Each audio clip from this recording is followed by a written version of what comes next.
history of yoga section of the course. I'm going to be speaking about the full timeline of yoga history today. As you might guess, there's a lot of information that one could present when talking about this topic. This is obviously going to be a very brief introduction, but fairly comprehensive as we dig into the various time periods of yoga. My goal here is to really give you sort of the lay of the land and to talk about the texts and philosophies and teachers from each time period. To study the history of yoga is to really study the philosophy of yoga. If you're new to this could be a little bit overwhelming. I'm going to throw a lot of terms out, a lot of philosophies out there. In order to make this a little bit more digestible, I'm going to put up right now basically a timeline, a visual aid for you. And hopefully you can use this as a reference now.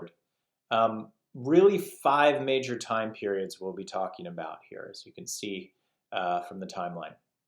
We have the Vedic period, we have the pre-classical period, the classical period, Tantra or the tantric age, and then what we'll think of as modern yoga. Each section I'll give you a little bit of a brief introduction, and then I'll talk about the main philosophical takeaways for each of these eras.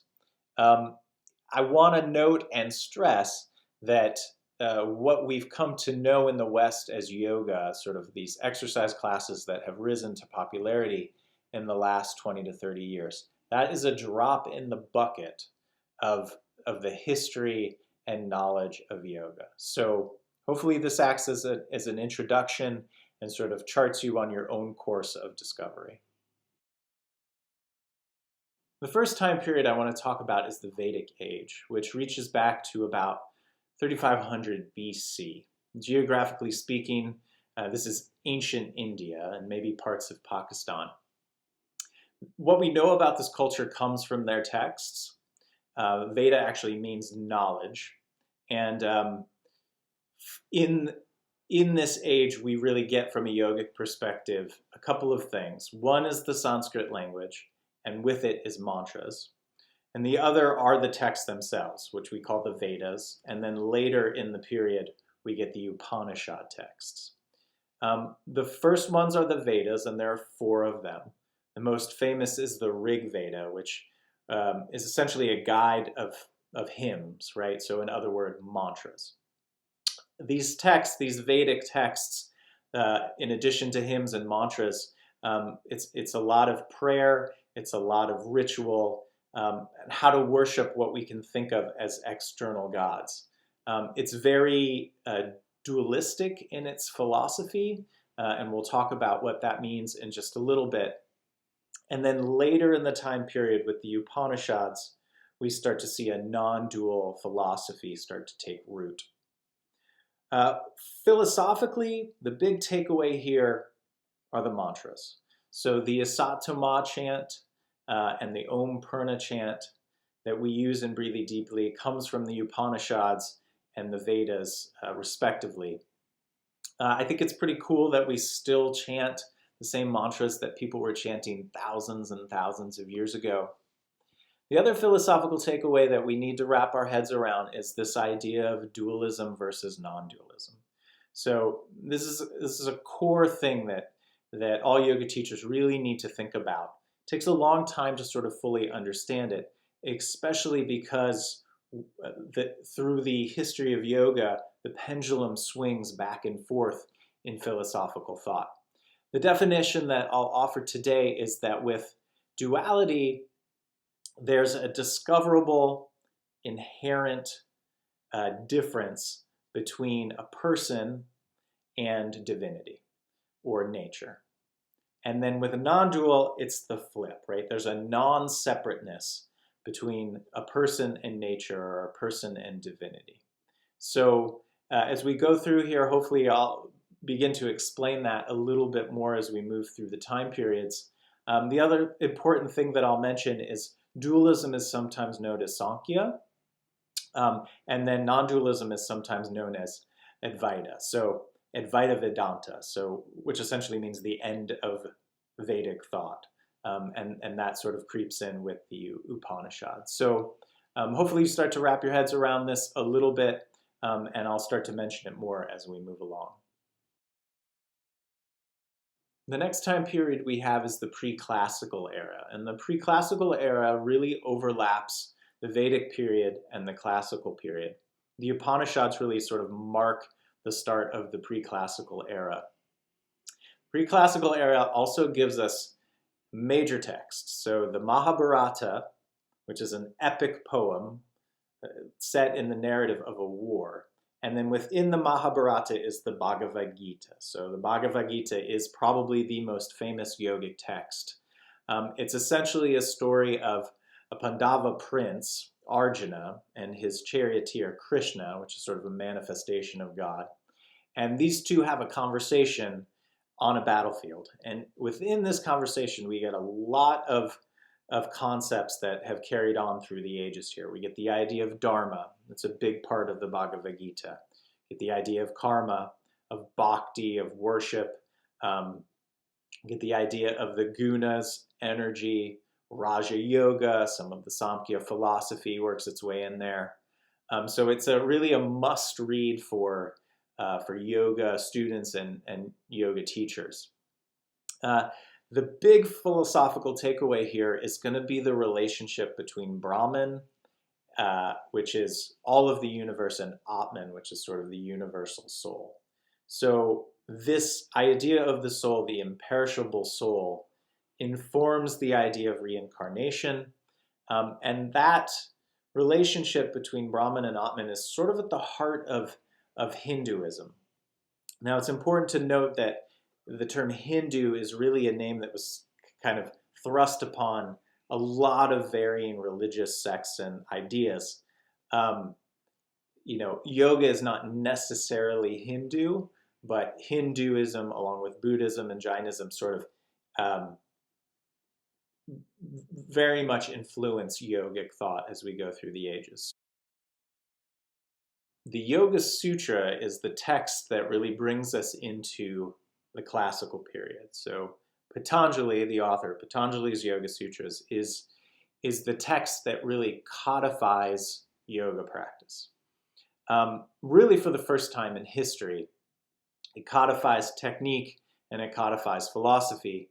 And it's from the Yoga Sutra that we get the famous 8 limbs of yoga, or the 8 aids of yoga. So yoga not being a thing that you do, but yoga being the destination state that you're trying to move towards.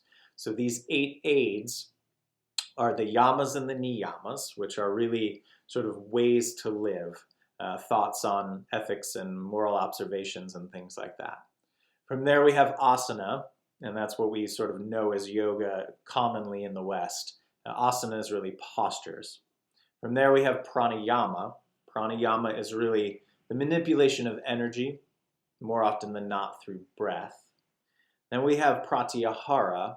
Pratyahara is the process of sense withdrawal, so very much fits into duality, moving away from nature.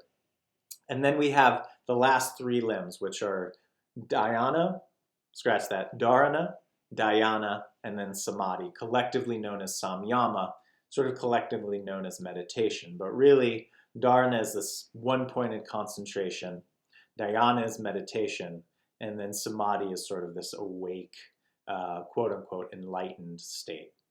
So Patanjali really maps the way forward to samadhi through the 4 chapters of his famous text.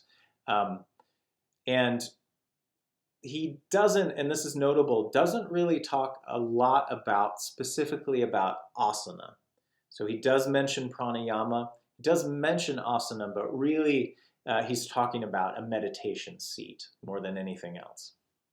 The other thing I'll mention here is that we start to see some Buddhist philosophy and some Buddhist thoughts sort of work its way into the yoga stream. So Patanjali was definitely influenced by the Buddha, and you can see that in his writings, especially when it comes to the importance of meditation and, to a certain extent, renunciation, sort of a withdrawal from nature. Big philosophical takeaway here for the classical period is going to be duality, right? So if the Upanishads swung the pendulum towards non-duality, Patanjali swings it back towards dualism. So Patanjali's system of one-pointed concentration and meditation and the complete stillness of the mind are really the main things in the text. Famously, in the second sutra, he says yoga chitta vritti nirodha. So yoga is the stilling of the fluctuations of the mind, right? So we are shutting down brain activity and essentially working our way out of nature. So it's a dualistic thought, right? So the practitioner begins to realize their own divinity. They become a Purusha, right? Separate from nature, Prakriti. So there's a dividing, a pulling away from nature into sort of your own and recognizing your own divine state. Next, we have what is essentially the post-classical time period, better known as the tantric period or tantra. So with Patanjali, we were thinking dualistically. With tantra, we swing back to non-duality. So let me say first that tantra, if you're hearing that term, it has very, very little to do with sort of the neo-tantric sexual practices that have risen to some popularity in the more modern age. Tantra really means theory or book. It's interesting. It's worth noting that tantric philosophy, as far as the major texts of the time period, for a long time we didn't really have a lot of those texts translated in the West. It's only more recently that we've gotten some of these major tantric thought, some of these major tantric texts translated and have them move into the West. One of the reasons for that is that in the medieval time period here, when Tantra sort of rose to prominence in India, we had an invasion of Muslims into India.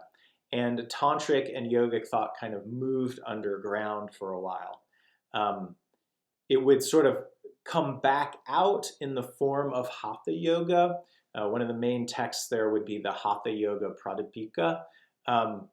But there's an underground movement of Tantra, and that sort of skews the popularity of Tantra and sort of buries some of this non-dual thought that only recently is sort of coming back up to the forefront. Philosophically, we have to talk non-duality. So non-duality, as the Tantrics understood it, can really be thought of as, with the English phrase, unity consciousness.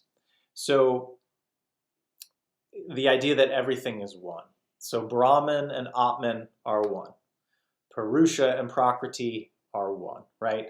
And then what rises to prominence here in the Tantric period is that Shiva and Shakti are one. So the Tantric masters took the concepts of the anthropomorphic gods of Shiva and Shakti and sort of put them into the idea of consciousness. So Shiva is the universe, Shakti is the energy that moves that universe, but essentially everything is consciousness. So if Patanjali was trying to get us to sort of turn down the fluctuations of the mind and remove ourselves from nature, the Tantric masters are saying, no, that's part of the process, but essentially you have to recognize that you are fully part of this universal consciousness. The Tantric masters really firmly believed that you didn't necessarily need to be a renunciate to find an awake state, right? So the Tantric practices were really aimed at householders, right? Everyday common people. As Hatha Yoga began to sprout up towards the end of the Tantric period, there's a little bit of a shift back to the renunciate. Hatha also brings in a lot of the asana and the pranayama practices that are pretty, popular now in yoga classes. But the tantric masters were dealing with that as well, right? There's some evidence that they were doing sun salutes in the tantric period. They were moving energy with pranayama. So there's sort of this rise in non-dual thought, and then sort of it goes back underground, and then some of it kind of comes back up through Hatha Yoga towards the end of the tantric time period. So all of that brings us to what we know as modern yoga. So this is, for modern yoga, we're really thinking the 20th century, right? So what's important here is how yoga sort of makes its way to the West. The first notable gurus or teachers that started to bring these teachings to the West, two of them I'll mention today. One is Vivekananda. So Vivekananda famously teaches at the Parliament of Religions that takes place in Chicago in 1893. We sort of mark that as the first guru, sort of big teaching moment that happens in the West. And then the other famous guru that starts to bring some of these teachings to the West is Paramahansa Yogananda. So you might know that name from a book he wrote called The Autobiography of a Yogi. Very famous yoga book. And the other notable guru that we'll talk about is Krishnamacharya. So Krishnamacharya is really sort of known to some people as the father of modern yoga. Really talking asana here, especially asana, although that wasn't the only thing he taught. Krishnamacharya is the teacher of a lot of the teachers that start to set the lineages that rise into popularity in the last half of the last century and into what we know now as yoga. So for this section, the philosophical takeaways are really these various lineages, and we'll talk about four of them, four teachers really. Three of them probably, codified their own, sort of style of yoga. So the first is BKS Iyengar. Iyengar yoga is really, when we think Iyengar, we think alignment-based asana. So taking props and building the perfect yoga pose with your students. So adjusting them with props to get them into sort of perfect form. That was kind of Iyengar's take on asana. He wrote a fairly famous book, Light on Yoga. If you ever pick that up, hundreds and hundreds of pictures of these various asana, these various yoga postures. Next, we have TKV Desikachar. So Desikachar is Krishnamacharya's son, and he really carries on the more therapeutic style of asana. So it became known, sort of well known as Vini Yoga, not as well known as Iyengar. But Vini Yoga is really this style of easier movement and breath. And it really influences what we know as yoga therapy today. The other sort of well-known style of yoga is Ashtanga yoga, and that comes from another one of Krishnamacharya's students, and that's Pattabhi Jois. So Jois was younger when he learned yoga, really took to a more vigorous asana practice. He came up with a bunch of, actually 6 famous series of sequences and linked them together in a flow. So we think of Pattabhi's system as Ashtanga. Sometimes it's called Ashtanga Vinyasa to differentiate it from Ashtanga, the term that Patanjali uses for his 8 limbs of yoga. So the Vinyasa styles, the flowy styles that we see today really come from Pattabhi Jois's take on asana. And then last but not least, I'll mention Indra Devi. So Devi was a Russian yoga teacher who studied with Krishnamacharya and she is cited for one being one of the first female teachers, but also she popularized yoga to a certain extent. She opened a yoga studio in Hollywood, for example.